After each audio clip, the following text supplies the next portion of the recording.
Simple फंडा ये है और सिंपल चीज़ें ये है कि जो आदमी, मैंने एक स्टैंड अप सुना था तो उसमें कॉमेडियन कहता है, जो आदमी वो कर लेगा, कॉन्फिडेंटली झूठ बोल लेगा, उसकी आराम से लव मैरिज हो सकती है, क्योंकि वो मम्मी पापा से झूठ बोल के डेटिंग वाले फेज़ को पूरा एंजॉय करेगा और बीवी से झूठ बोल के थोड़ा चिल भी मार लेगा और झगड़े और आर्ग्यूमेंट्स अवॉइड कर लेगा। So he needs to be a very good liar. और सेम ऑपोजिट सेक्स के लिए बात हो रही है, जहाँ भी मैं लड़का वर्ड यूज़ करूँ या लड़की वर्ड यूज़ करूँ, समझ जाने यूनिसेक्स बात हो रही है।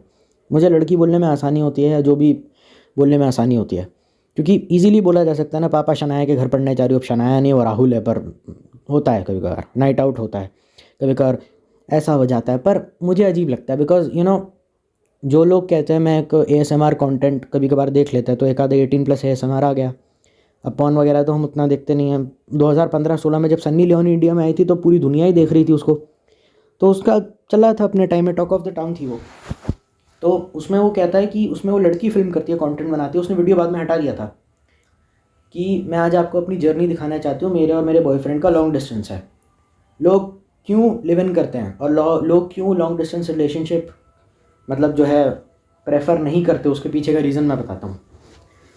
मैं अपने बॉयफ्रेंड से मिलने आपको अपनी ट्रैवल जर्नी दिखाती हूँ, जिसमें मैं व्लॉग बनाती हूँ। उसमें वो व्लॉग बनाती है, अब लड़की कहती है, वो व्लॉग बनाती है जिसमें शी इज़ फ्लाइंग, मतलब जहाज़ में है तो खिड़की से, विंडो सीट से व्लॉग बनाती है।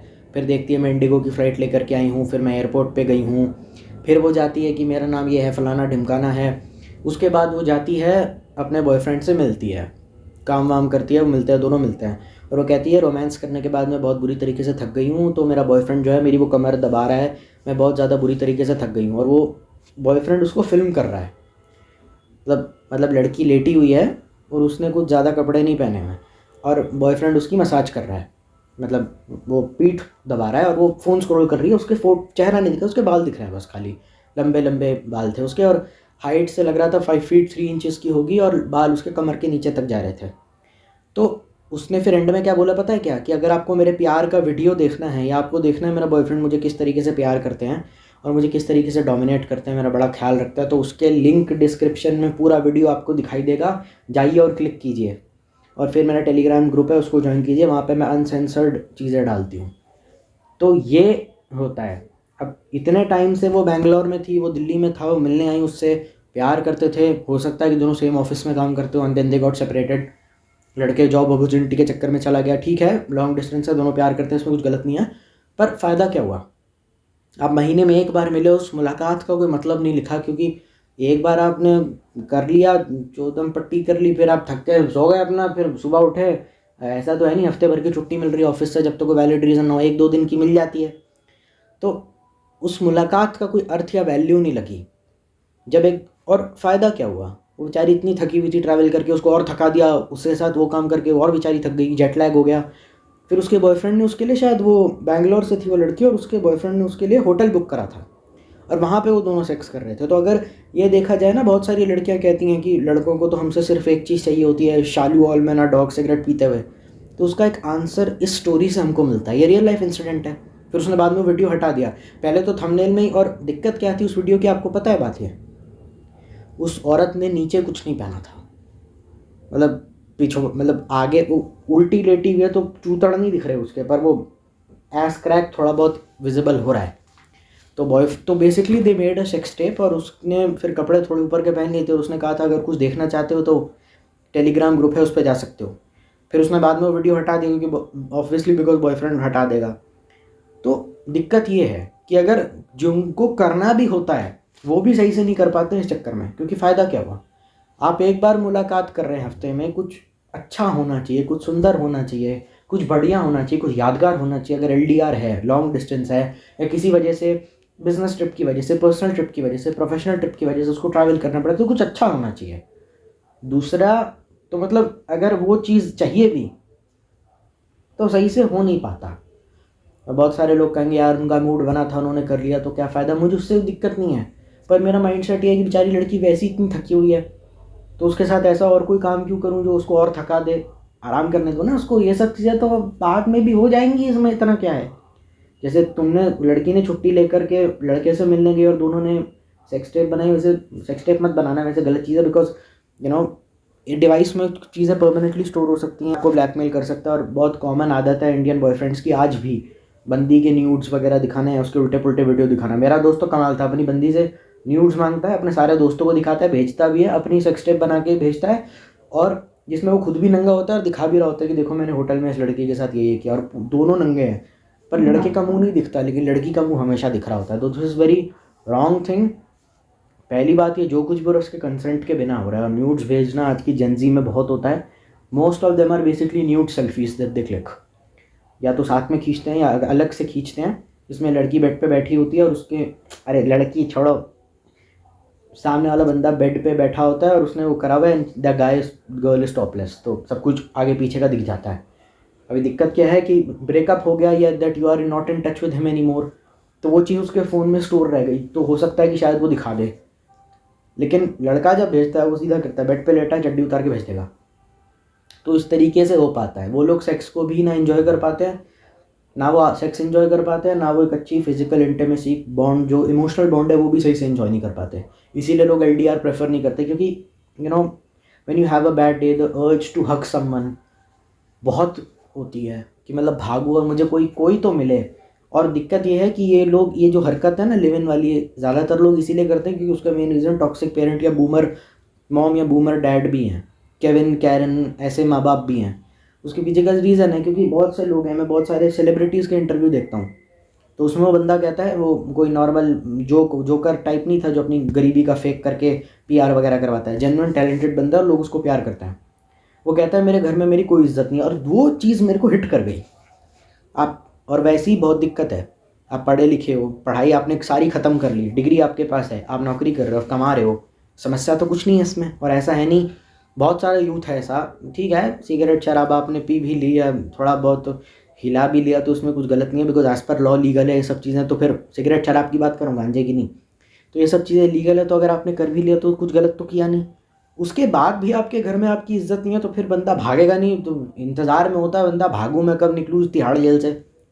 कहा जाता है ना कि हमारे मम्मी पापा लिव इन में नहीं रहते तो हम काहे रहे, तो लिव इन वाले कपल ये आर्ग्यूमेंट देते हैं कि साले हमारे मम्मी पापा जिस तरीके से, हम तो 2 मिनट भी नहीं रहना चाहते इस घर में, वो तो हम प्रॉपर्टी के चक्कर में जाते नहीं घर से, बाप से बना के रखनी पड़ती है, वरना जायदाद से निकाल देगा, घर से निकाल देगा, बेदखल कर देगा। और जब से हमने अलग रहना शुरू किया ना, तब से इनके सालों के हर फ़ोन आते हैं, मम्मी पापा को गाली भी देते हैं लोग बहुत सारे कि तेरे को पता है मेरा बाप कितना चूतिया है, मेरी माँ साली बहन की लोड़ी पता है कैसी चलता है, मैंने देखा है अपनी आंखों से। तो कहते हैं कह रहे तुझे मालूम नहीं है, घटिया लोग हैं साले, जब से अलग रहता हूँ हफ्ते में 2-2 3-3 फ़ोन करते हैं, जो बोलता हूँ वो लेके आते हैं। जो बाप मुझे कभी 10 रुपये नहीं देता था मेरे लिए मिठाई लेके आते हैं, गुजिया लेके आता है, बंदी का क्या छुपा लेता हूँ उसको दूसरे दोस्त के फ्लैट में, एक ही बिल्डिंग में दोनों कपल और उनका दोस्त रहता है, तो उसके फ्लैट में भेज देता है, चाबी है उनके पास, वो मैनेज कर लेते हैं। तो ये करते हैं, क्योंकि दिक्कत क्या है कि रिश्ते की वैल्यू आपको सिर्फ और सिर्फ असली तब पता चलती है जब सामने वाला आपकी लाइफ से चला जाता है।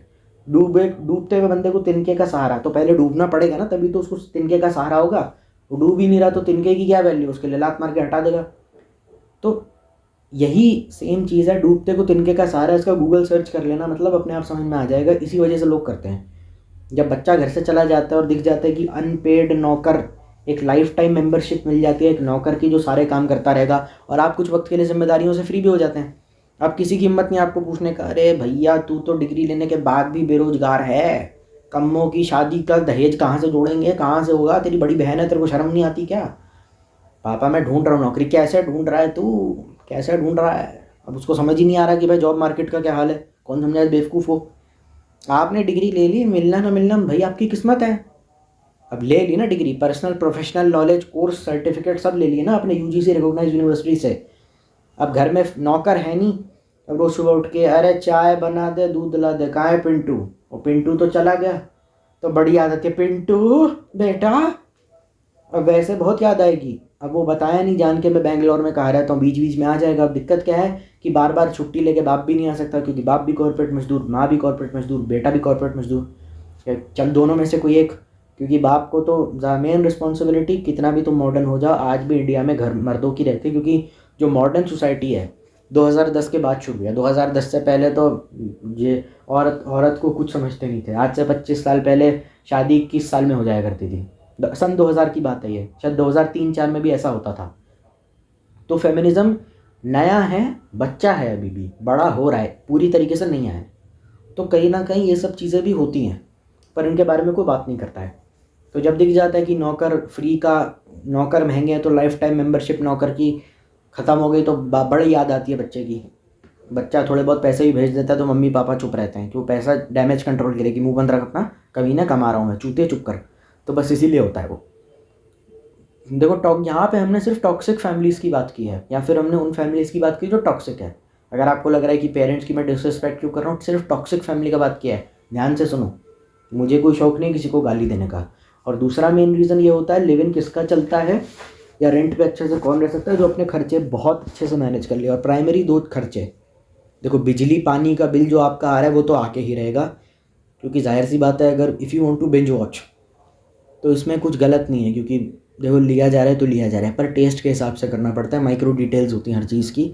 अगर आप अपना रेंट और अपना फूड एक्सपेंसेस मैनेज कर सकते हो, 90% प्रॉब्लम आपकी सॉल्व हो जाएगी, जितना मेरे को ऐसा लगता है। ठीक है, मेरे साथ, मेरे दोस्त के साथ ठीक था, क्योंकि उसको खाने में कोई, और ये पापा की परी और नवाब का 14 सिंड्रोम को आपको त्यागना पड़ेगा, क्योंकि वो जैसा वो मोहतरमा मैडम जी आपकी खाना बनाएंगी या जैसा चुपचाप खा ले, ये दाल में नमक कम क्यों है, अरे ये ग्रेवी देखो कितनी ज़्यादा पतली है, अरे चाय जब बन रही होती है ना, अब बोल दिया उसको चाय बनानी है, उसने चाय बना खिला दी, पत्ती कम है, नमक कम है। चाय जब बनती है ना तो उबलते हुए वो उबले चाय पत्ती और पानी उबलते हुए कलर के हिसाब से दूध की बूंदें जानी चाहिए पतीले के अंदर, जब जाके ढंगी चाय बनेगी। वो ऐसा आदमी लिव इन को बर्बाद कर देता है, क्योंकि परफेक्शन का चौधा बन जाता है। वो बर्दाश्त ही नहीं कर सकता कि मेरे आसपास कुछ अलग हो रहा है। काम बताएगा लेकिन काम सारा का सारा मेरे हिसाब से होना चाहिए। उसको आदत पड़ गई है मालकियत झाड़ने की, चिड़चिड़ा हो जाएगा, अपना गुस्सा दूसरों पे निकाल देगा। ये तो डिवोर्स वाली पार्टी है, इसको लात मार के निकालो ज़िंदगी से। जैसे मेरा था, दूध लेके आया, अरे यहाँ से क्यों लेके आए तुम, वहाँ से ले आते, फुल क्रीम नहीं डबल टोन्ड नहीं ले आए, तुमको अक्ल नहीं है क्या। अब दूध लाने को बोला, मुझे पता नहीं था, मैं छोटा था। तो ये सब भी होता है कभी कभार कि मैगी बन रही है तो हाँ अभी 5 मिनट और बनेगी, अरे एक्सेस पानी है, अब छोड़ो ना, मैगी है, क्या है मैगी में, तुमको जो मिल रहा है खा ले चुपचाप। और बहुत सारे लोग कॉम्प्रोमाइज़ कर लेंगे, तो फिर उस हिसाब से आपको कमाना भी पड़ेगा ना, और रगड़नी पड़ेगी अपनी। तुम्हारा जो कंफर्ट है उतनी तुमको मरानी पड़ेगी, घिसना पड़ेगा अपने आप को। 90% लोग घिस नहीं सकते, घिसते हैं तो फिर नारायण मूर्ति ने कहा 70 घंटे काम करो, तो रोने लग गए कि नहीं नहीं नहीं ऐसा नहीं होता। गल्फ में तो बहुत सारी कंट्री में 40 घंटा काम होता है, तब तो कोई दिक्कत नहीं है। तो उतनी घिस कोई सकता नहीं, और घिसोगे भी तो कुछ खास उतना मिलता नहीं है। तो इवेंचुअली एडजस्ट करना पड़ता है। कंपैटिबिलिटी पहली मुलाकात में कह दो मोहतरमा को, जो तुम्हारी वो गर्लफ्रेंड जो नया नया जिसका प्यार गुलशन गुलशन हो रहा है, कि बहन ऐसा है, एडजस्ट जितना करेगी उतना लंबा चलेगा। ये बार बार ब्रेकअप और शादी की बात करके खोपड़ा ना खा मेरा। तू जितना एडजस्ट कर सकती है उतना बेहतर है, क्योंकि हम तो रेंटेड अपार्टमेंट में, कब आई लाइट गई, अब आप बैठे हो लाइट चली गई, अब पसीने में भीग रहे हो आप, कब लाइट आई पता चल गया। और सेक्स में भी अगर देखा जाए तो मैं बेसिकली कभी भी प्रेफर नहीं करता कुछ सीजन्स में सेक्स करना। जैसे गर्मी के मौसम में अगर ज़ुकाम हो गया तो मैं मना कर देता हूँ, भैया मेरे से नहीं हो पाएगा, तुम अपना ढूंढ लो। क्योंकि जो बिन मौसम की बरसात होती है, जो गर्मी के ज़ुकाम होते हैं, जब वेदर चेंज होता है, तो ऐसी हालत मेरी ऐसी हो जाती कि मैं उठ नहीं पाता। दिसंबर जनवरी के महीने में रजाई से निकल नहीं पाता, वो सब कहाँ से होगा, वो चुम्मा चाटी कहाँ से होगी। और दूसरा रीज़न ये है कि बहुत सारे लोग, मेरा दोस्त तो इतना पागल हो गया था, वो तो इतना बेवकूफ़ था, वो करता ही नहीं था, तो उसकी सेक्स ही नहीं करता था। कहती क्या हो गया तुमको, कोई दिक्कत है क्या, मतलब क्या ऑर्थोडॉक्स माइंडसेट है या फिर वर्जिन बीवी चाहिए, ऐसा कुछ है क्या। कहता नहीं, कहते हैं यार जब भी करना चाहता हूँ 100-200 रुपये लग जाते हैं। अब कौन 5 मिनट के चेक्स के लिए कौन साला 100-200 रुपये करे, कौन बार बार साला पैसे खर्च करे। डिस्पेंसरी की दुकान बना दिया घर को, कितनी आईपीएल लेके आऊँ यार एक दिन में। अब वो जेन्युइनली बात सही है, खर्चे क्योंकि उसकी बंदी बार बार खर्चा करती रहती थी, तो उसके दिमाग में लगा ये साले कॉन्डम का भी तो खर्चा आ रहा है, तो उसने कहा छोड़ दो, करना ही नहीं, मुठ मार के सो जाएंगे। ये ऐसे करता था वो। बंदी बाहर जा रही है, कह रहा अच्छा अरे यार सुनना भाई, कोरियन पॉर्न का लिंक बजा दे, एलेक्सा प्ले कोरियन पॉर्न। ऐसा हाल हो जाता था उसका, उस पर देखता रहेगा, मैं मत चला दूंगा, धर्म संकट पता नहीं क्या। भाई सामने बुफे लगाया, खा नहीं सकते, अजीब बात है। आप शादी में गए हो, बुफे लगाए, फ्री का है, फ्री का होता है शादी का खाना, आपका पेट खराब है, उसका वही हिसाब हो गया था। कहता मैं वो करना ही नहीं, जा बहन तू जा। अब मैं अलग अपना रहने लग गया, अलग से कमरे में चला गया, कहता मैं ये ठीक हूँ। तो ये भी होता है कभी कभार, खाने को लेकर के मैनेज करना होता है, क्योंकि वो बार बार देखता था होटल में जाएगा तो 2000 रुपये पर पर्सन लग जाते हैं, फाइन डाइनिंग में 10-15 हज़ार का बिल आ जाता है, दोस्तों के साथ तो सर पकड़ के बैठ जाएगा, उतना नहीं करना। फिर वो होटल में जाएगा तो कंफ्यूज हो जाता था क्या खाए, पिज़्ज़ा हट, डोमिनोज, अब कितना खाए आदमी, मन करता है खाने का, लेकिन उसको हेल्थ कॉन्शियस भी हो गया, जिम फ्रीक भी हो गया, तो ट्रेनर ने डांट दिया क्या साले खाता रहता है। उसने कहा हटाओ सबको। जब भी उसकी गर्लफ्रेंड बोलती थी वे भी बाहर खाने चलना, कहता लोकेशन मैं ढूंढूंगा, ड्राइव करके उसको ले जाता था हल्दीराम में मैंने, और चुपचाप थाली ऑर्डर कर देता था, क्योंकि एडजस्टमेंट नाम है। थाली वो घर पे ऑर्डर नहीं करता था, क्योंकि उसको पता था थाली अगर घर में ऑर्डर करते हो ना, क्वांटिटी चीज़ों की काफ़ी कम आ जाती है। अगर पेटू इंसान हो मेरी तरह कि चार चार छः छः रोटी खा लेते हो, तो फिर इसलिए बाई की ज़रूरत भी पड़ती है कभी कभार। और बहुत सारे स्पाइस मिक्स भी आते हैं, पनीर बटर मसाला, कढ़ाई पनीर, शाही पनीर, तो उसको फ्रिज में स्टोर करके रख देना, जब ज़रूरत पड़ी तो बना लेना। क्योंकि उसने वहाँ देखा कि जब पनीर की साइड डिश ऑर्डर करता था ऑनलाइन भी या वहाँ जाके भी, तो पनीर की क्वांटिटी कम होती थी और प्राइस ज़्यादा होता था। तो अच्छी कंपनी के स्पाइस मिक्स ऑर्डर करके फ्रिज में रख दिया, जब मन करा मैडम के लिए बना के डाल दी उसने। उसकी गर्लफ्रेंड तैयार होती इससे पहले 2 रोटी बना के उसके लिए रख दी, कहते ये मैं जा रहा हूँ काम करने के लिए। तो ये सब करने लग जाता था वो, और चीज़ तब तक बंदी भी इतनी मैच्योर हो गई थी, ठीक हो मेरा इतना ख्याल रखता, कोई दिक्कत नहीं। और जब आप करने लगते हैं ना सामने वाले इंसान की, it's very important to think differently. Shirt है बार बार उसमें मोरियाँ आ रही हैं, तो अब प्रेस करनी है, तो क्यों टेंशन लेनी इतनी, लाइक्रा के शर्ट ला के रख दी, वो प्रेस ही नहीं करनी पड़ती, मतलब करनी पड़ती है पर कम करनी पड़ती है काफ़ी। तो वैसा दिमाग चलाना ज़रूरी है, समझना ज़रूरी है कि रेंट पे अगर रह रहे हैं, चाहे तो 25,000 वाले महीने के रेंट पे रह सकते हैं, पर उसने 15 वाला चूज़ किया। क्यों चूज़ किया? उसने साफ कह दिया कि देखो भाई, अगर अपनी इनकम का, उसको उसके बाप ने बताया था कि 5 से 15%, उससे ज़्यादा अगर आप अपने रेंट पे दोगे तो सारी ज़िंदगी रेंट के मकान पे रहना पड़ेगा।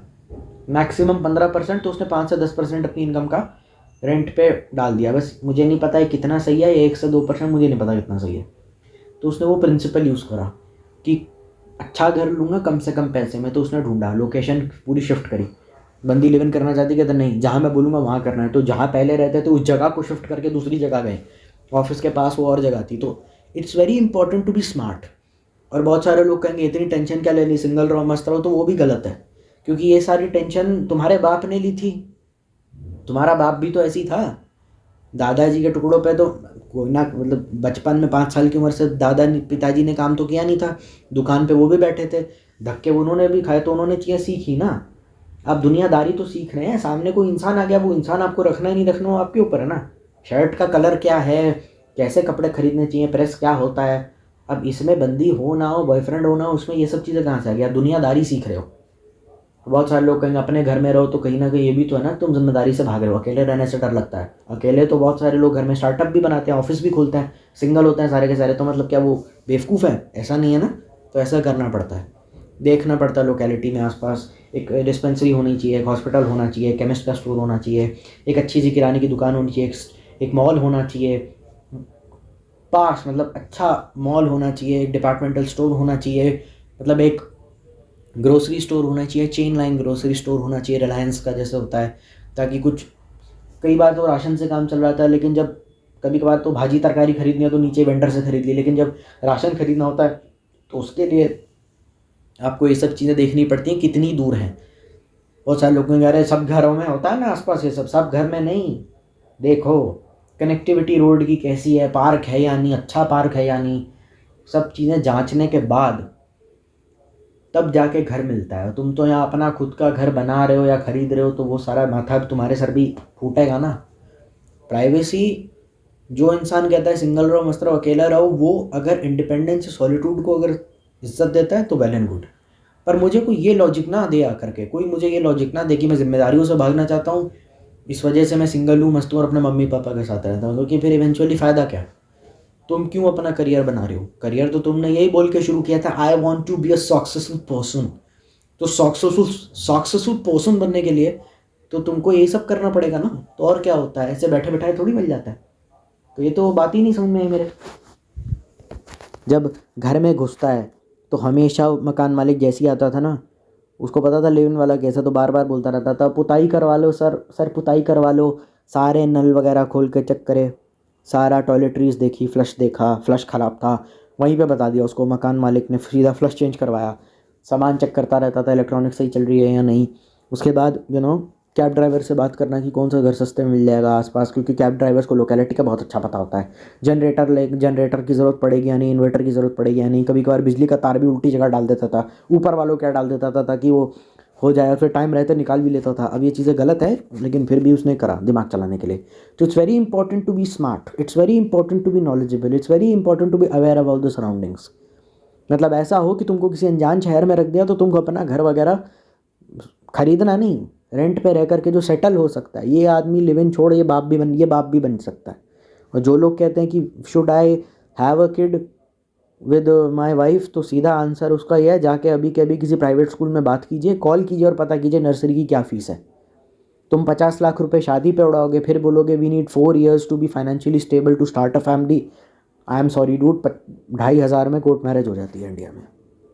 उसके बाद 1-2 लाख लगा के रिसेप्शन या पार्टी दे देना रिश्तेदारों को, वो ज़्यादा बेटर रहेगा। और अगर तेरी गर्लफ्रेंड या वाइफ या तेरा हस्बैंड ऐसा है कि जिसको ग्रैंड ग्रैंड वेडिंग चाहिए, ग्रैंड वेडिंग चाहिए, तो भैया तो उसको बोल तू जा अपनी ज़िंदगी से, हम अपना खुश हैं, गांड भराओ छोले खाओ, उसको सीधा ये बोल दो मुँह पे। अच्छा मैं तो कमिटमेंट दे रहा हूँ ना, अब तुझे क्या ग्रैंड व्रैंड लगा रखा है तूने, पैसा हमारे लिए ही है ना। अब दहेज मैंने कौन सा तेरे से दहेज मांगा, मैंने ना तेरे से दहेज मांगा ना तेरे बाप से मांगा। तुम्हारे लिए ज़रूरी क्या है, शादी क्या मौत ज़्यादा ज़रूरी है कि तुम्हारा मेरे कंपेनियनशिप ज़्यादा ज़रूरी है। तुम 50 लाख शादी पे उड़ा दो और 4 साल वेट करो बोल के we need to be financially stable before starting a family. तुम अपनी सेविंग्स ही तो लगा रहे हो। नहीं, वो पापा ने लगाई थी ना एफडी अपनी, तो सब पूरे घर का एक ही पैसा होता है, पैसे सबके होते हैं, ठीक है। वो घर नहीं होता, मकान होता है। मकान और घर में ये डिफरेंस है कि मकान में पैसे सबके अलग अलग होते हैं, लेकिन घर में सबका एक होता है। अरे पिताजी नहीं मांगती क्या मम्मी से पैसे, या पिताजी नहीं मांगते क्या, मम्मी नहीं मांगती क्या पिताजी से पैसे, या माँ नहीं मांगती अपने बाप से पैसे, तो फिर पापा के पैसे मम्मी के पैसे कैसे हो गए। तुम नहीं मांगते पापा को दे देना पैसे, कुछ लाना है, पिताजी को अगर वैलिड रीज़न लगेगा तो देंगे। तो ऐसा भी नहीं है, तुमने तो सेविंग्स और अपनी एफडी तोड़ के लगाया ना जो सालों से बनी है, तो उसका कंपनसेट तो करना पड़ेगा। पहले के टाइम पे ज़्यादा मुझे अच्छा लगता था, कोई ढोल बाजा नहीं, बैंड बलाका नहीं, मरे रिश्तेदार बहन बट जाते थे, 4-5 लोगों को बुला के मंदिर में फेरे वेरे ऐसी करा दिए। पहले ऐसी शादी होती थी 40-50 साल पहले, 60-70 साल पहले, फेरे ऐसी करा दिए। 10 बजे बोला तुम्हारी शादी है, गल बात भी नहीं होती थी पहले, तो वो बहुत गलत, उसके डाउन साइड्स भी थे, उसके बारे में बाद में बात करेंगे, नहीं करेंगे बात हम। गल बात भी नहीं होती थी, लड़का लड़की मिले, ठीक है हाँ जी ठीक है चलो कोई दिक्कत नहीं, ले गए उनको मंदिर में, ऐसे ही मंदिर में ऐसे ही फेरे वेरे करवाए, कोई बैंड बाजा बारात नहीं। 10 बजे गए, 12 बजे शादी करके आ भी गए। 10 बजे शादी शुरू हुई, 12 बजे डायरेक्ट शादी, हल्दी मेहंदी सगाई, वो प्री वेडिंग पोस्ट वेडिंग, हल्दी होती थी मेहंदी भी होती थी, सगाई भी नहीं, सगाई मुझे लगता नहीं पहले इतनी होती थी, हल्दी मेहंदी होती थी और शादी डायरेक्ट होती थी। सगाई प्री वेडिंग पोस्ट वेडिंग ये सब इतना मुझे लगता नहीं है, फ़ोटोशूट और ये प्री वेडिंग के रिसेप्शन और पोस्ट वेडिंग रिसेप्शन होते नहीं थे इतने। मुझे वो फाइनेंशियल सिस्टम अच्छा लगता था, इमोशनल पूरा ख़राब था, इसीलिए पेट्रियार्की इतने टाइम तक रही। आपने पहली बार सामने वाले आदमी को देखा ही मंडप में है, तो आपको क्या पता कौन है क्या करेगा, चमाट मार के बोल देगा। और 9-9 बच्चे हो जाते थे पहले, तो फिर देख लो अब क्या, फिर वो घर का माहौल होगा, कैसा वो इंसान रहा होगा। कि जब तुम लिव इन करोगे ना, तो तुम सब कुछ स्क्रैच से स्टार्ट करोगे, स्क्रैच से, तो वो तो दिक्कतें वैसे भी आनी है। अब रेंट पे तुम बंदी के साथ रहो, दोस्तों के साथ रहो, अकेले रहो, वो तो सारी दिक्कतों से तुम्हें खुद से डील करना है ना। अब तुम इन चीज़ों के बारे में सोचो ही ना, इन पे काम भी ना करो, और फिर कहो कि जी हम तो अल्फ़ा हैं, पता नहीं हम पता नहीं क्या, हम तो पता नहीं क्या हैं, तो समझ नहीं आता ना। अकेला भी आदमी रहता है, स्टार्टअप भी बनाता है फ्लैटों में अकेले रह रह करके, काम भी करते हैं बहुत सारे लोग, जॉब भी करते हैं, वर्क फ्रॉम होम भी करते हैं बहुत सारे लोग अकेले रह करके। किया कुछ नहीं जा सकता यार, करने वाले सब करते हैं। बहुत सारा टाइम और पैसा बर्बाद हो जाता है। इसके अलावा लोकेलिटी अच्छी होना चाहिए, यानी वहां पर सभ्य लोग होना चाहिए। और अगर आप अपनी फैमिली के साथ रहते हैं तो हमेशा ऐसे घर को ही चुनना चाहिए जिसमें मकान मालिक खुद अपनी बीवी और बच्चों के साथ रहता हो। दूसरी चीज जो है वो आपको ये देखना चाहिए कि घर के आसपास फल और सब्जियों की दुकान, किराने की दुकान, हॉस्पिटल और एक ठीक ठाक टाइप का होटल जरूर होना चाहिए। और आने जाने के लिए ऑटो या बस की सुविधा आसपास में ही मिलती हुई होना चाहिए। तीसरी चीज ये होती है कि जब भी आप मकान किराए पर लें तो सबसे पहले आपको एग्रीमेंट जरूर बनवाना चाहिए। और अगर मकान मालिक तैयार नहीं होता है तो मकान कभी भी किराए पर नहीं लेना चाहिए। इसकी वजह यह रहती है कि अगर एग्रीमेंट नहीं होता है तो मकान मालिक कभी भी कितना भी किराया बढ़ा सकता है। आपको जम रहा है तो उतने पैसे दे दीजिए, नहीं तो घर छोड़ दीजिए। और घर ढूंढना जो होता है ये कभी कभी बहुत ही ज्यादा कठिन काम हो जाता है। चौथी चीज होती है किराया। आप मकान मालिक से बोलिए कि किराया जो है या तो मैं चेक से दूंगा या ऑनलाइन पेमेंट करूंगा, कैश कभी भी नहीं दूंगा। ऐसा करने की वजह यह होती है कि ऑनलाइन पेमेंट करने से या चेक से पैसा देने से रिकॉर्ड अपने आप ही जनरेट हो जाता है और आपके पास बताने के लिए एक चीज हो जाती है कि देखो इतनी तारीख को इस महीने का किराया इस चेक से या इस ऑनलाइन ट्रांजैक्शन से मैंने आपको दे दिया है और वो आपके अकाउंट में पहुंच गया है। अब देखिए बात जो बताई गई है इसका आपको बहुत ही कड़ाई से पालन करना है, क्योंकि अगर आप ऐसा नहीं करेंगे तो आप या तो सबसे पहले महीने का या सबसे आखिरी महीने का किराया 2 बार देकर छूटेंगे। इसके अलावा देखिए, मैं इस बात को दूसरी बार बोल रहा हूँ कि आप मकान मालिक से हमेशा बोलकर रखिए कि 1 तारीख को मैं आपका किराया चुका दूंगा, और 25 से लेकर 5 तारीख तक के बीच में अगर मैं मर भी रहा हूं तो तुम पूछने के लिए मत आना। 5वीं चीज ये होती है कि अगर आप घर में एक कील भी ठोकोगे तो मकान मालिक से पूछ कर ही ठोकोगे, क्योंकि ये मकान जो है वो उसका मालिक है। और अगर घर में जरा सी भी कुछ मरम्मत की जरूरत है तो वो चीज आप मकान मालिक से ही करवाओगे, और जब तक वो उसको करवा नहीं देता तब तक आप उसको हर हफ्ते फोन कर मरम्मत करवाने के लिए बोलते रहोगे। छठी चीज, और देखिए, मकान लेने से पहले पानी और बिजली की व्यवस्था कैसी है ये देख लेना चाहिए, और उसका हिसाब किताब किस तरह से किया जाएगा ये पहले से ही तय कर लेना चाहिए। और मकान में अपना सामान रखने से पहले मकान मालिक के साथ पूरा घर देख लेना चाहिए, और कहीं पर भी कुछ टूट फूट दिख रही हो तो उसको दिखाकर जता देना चाहिए। इसमें खास तौर पर बाथरूम में और किचन में जाकर सारे नल चलाकर और बंद कर देख लेना चाहिए, और दिखा भी देना चाहिए, क्योंकि बाद में फिर बहुत नाटक होते हैं। 7वीं चीज, और देखिए, जब भी आपका मकान मालिक से सामना हो तो आप उससे पुताई करवाने के लिए जरूर बोलिए। ऐसा हो सकता है कि वो ये कहे कि अभी कल ही पुताई करवाई है, तो भी आप उसको यही बोलिए कि हाँ भैया, बहुत अच्छी बात है, लेकिन आप एक बार पुताई और करवा दीजिए, घर बहुत गंदा हो रखा है। और 8वीं और आखिरी चीज ये होती है कि मकान जो है हमेशा ऐसा ही किराए पर लेना चाहिए जिससे कम से कम किराए में काम हो जाए। अब कम से कम किराए का मतलब ये होता है कि आपको अपनी इनकम का 20% से ज्यादा का हिस्सा हाउस रेंट पर कभी भी खर्च नहीं करना चाहिए। यानी अगर आप महीने के 50,000 रुपए कमाते हैं तो अधिकतम आप 10,000 तक का मकान किराए पर ले लीजिए, आपके स्टैंडर्ड के हिसाब से सेट हो जाएगा। अब देखिए, यहां पर मैं आपको अपनी बात भी बता देता हूं। देखिए, जब पैसे बचाने की वजह यह थी कि मैं भोपाल से बाहर पैसे कमाने के लिए गया था, रहने के लिए नहीं गया था। इस चीज को जरा समझ भी लीजिए। देखिए, 20% से ज्यादा का हिस्सा केवल मकान के किराए में ही खर्च कर देंगे तो आप अपनी पूरी जिंदगी में कभी भी सेविंग्स नहीं कर पाएंगे, और अगर आप सेविंग्स नहीं कर पाएंगे तो आपकी बाकी की पूरी जिंदगी किराए के घरों में ही कटती रहेगी। देखिए, खाने में पैसे बचाने का और फिर भी अच्छा खाना खाने का सबसे अच्छा तरीका यह होता है कि आप अपना खाना अपने आप बनाइए, या कि फिर किसी बाई से अपने घर पर बनवा लीजिए। दूसरा तरीका होता है किसी बढ़िया सी जगह से टिफिन सर्विस ले लेना। तीसरा तरीका होता है पेइंग गेस्ट बन जाना, और इसके अलावा बाकी के जितने भी तरीके होते हैं वो सब के सब फालतू के तरीके होते हैं, और वहां पर न्यूट्रिशन मिलता है तो टेस्ट नहीं मिलता, और अगर टेस्ट मिलता है तो न्यूट्रिशन नहीं मिलता है। और इस तरह की जगहों पर खाना खाने से 6 महीने में नहीं तो साल भर में या तो पेट खराब होने लगता है या कि फिर हो ही जाता है। और इसीलिए अगर आप अपने होम टाउन में नहीं रहते हैं और अगर आप अपना खाना खुद नहीं बना सकते या नहीं बनवा सकते तो सबसे अच्छा ऑप्शन ये रहता है कि आप टिफिन सर्विस लगवा लीजिए, या कि फिर किसी ऐसी होटल में बात कीजिए जहां पर थाली सिस्टम होता है। अब आ जाइए दूसरी चीज पर, और देखिए, अगर आपकी शादी हो चुकी है, यानी अगर आपके पास घर का खाना खाने की सुविधा है, तो फिर आपको महीने में कम से कम 1 बार या 2 महीने में 1 बार फैमिली के साथ जाकर किसी होटल में या रेस्टोरेंट पर खाना जरूर खाना चाहिए, पर वो जगह जो है वो ऐसी होना चाहिए जहां पर आपको अपने पैसे की वैल्यू मिलती हो। इस चीज को जरा समझ भी लीजिए। देखिए, आपने किसी चीज के ऊपर 500 रुपए खर्च करे, और वैसा करने से आपको या तो संतुष्टि प्राप्त हुई या आनंद की प्राप्ति हुई, वैल्यू फॉर मनी हो गया। और अगर 500 रुपए खर्च करने के बाद असंतुष्टि हुई या दिमाग खराब हो गया, पूरा का पूरा पैसा बर्बाद हो गया और वैल्यू फॉर मनी 0 हो गई। मैं आपको अपना एग्जाम्पल देता हूँ। मैं अपनी फैमिली के साथ एक बढ़िया से होटल या रेस्टोरेंट में खाना खाने के लिए जाता हूँ। पर हेड 500 रुपए खर्च होते हैं, खाने का टेस्ट बहुत बढ़िया होता है और भरपेट खाना खाता हूँ, वैल्यू फॉर मनी। अब यही की यही चीज अगर मैं किसी 5 स्टार होटल में खाऊं तो पर हेड मेरे 1000 या 1500 रुपए खर्च हो जाएंगे, और खाना खाकर मुझे भले ही चाहे संतुष्टि मिल जाए, पर जब मैं एक्सेल शीट में एंट्री करूंगा तब मेरा दिमाग खराब हो जाएगा कि जिस काम को मैं 500 में कर सकता था उसी काम को मैं 1200 में कर चला आ रहा हूं, और भले ही चाहे मुझे एक्चुअल वैल्यू फॉर मनी मिल जाए, पर मुझे वैल्यू फॉर मनी नहीं मिलेगी। इसके अलावा देखिए, अगर आप अच्छा खाना खाना पसंद करते हैं तो देखिए, आजकल बाजार में बड़े अच्छे मिक्स आने लग गए हैं जिनमें केवल पानी डालकर गर्म कर लेने से एग्जैक्टली वैसी ही डिश बनाई जा सकती है जैसे कि कोई एक्सपीरियंस शेफ बनाता हो। मैं इस तरीके का बहुत ही ज़्यादा इस्तेमाल करता हूँ, और 2 पैकेट मिक्स लेकर आता हूँ, आधा किलो पनीर, उसमें बढ़िया काजू बादाम डलवाकर उसको घर पर ही बनवा लेता हूँ। अब देखिए, इस चीज़ को आप भी जानते हैं कि किसी भी अच्छे होटल में चले जाइए, पनीर की डिश 200, 300 या 400 तक की ही आती है, और उसमें पनीर के बस 4-5 टुकड़े ही होते हैं। यहाँ पर पूरा आधा किलो पनीर डला होता है, और इसी क्वांटिटी को अगर किसी होटल में जाकर खाया गया होता तो 2000 रुपये कहीं पर भी नहीं गए थे, और यहाँ पर पूरा काम 500 रुपये में हो जाता है। इसके अलावा अगर आप ये चाहते हैं कि इस तरीके को फॉलो करने में कोई गड़बड़ या कोई नानुकुर नहीं करे, तो इसके लिए आप ये कीजिए कि बनाने वाले को 500 रुपये पान के साथ प्लेट में रखकर दे दीजिए, आपका काम हो जाएगा। मैं महीने में 4 बार इस तरीके का इस्तेमाल करता हूँ, और घर में कोई भी मुझसे कभी भी नहीं कहता है कि साहब आप मुझे कहीं घुमाने फिराने नहीं ले जाते। अब आ जाइए दूसरी चीज़ पर, और देखिए, आजकल के जो लोग हैं वो अपने स्वास्थ्य को लेकर काफ़ी जागरूक हैं, और वो इस बात का हर संभव प्रयास करते भी हैं कि वो सबसे अच्छी क्वालिटी की और नेचुरल और इसका प्रोडक्ट सबसे सस्ता हो।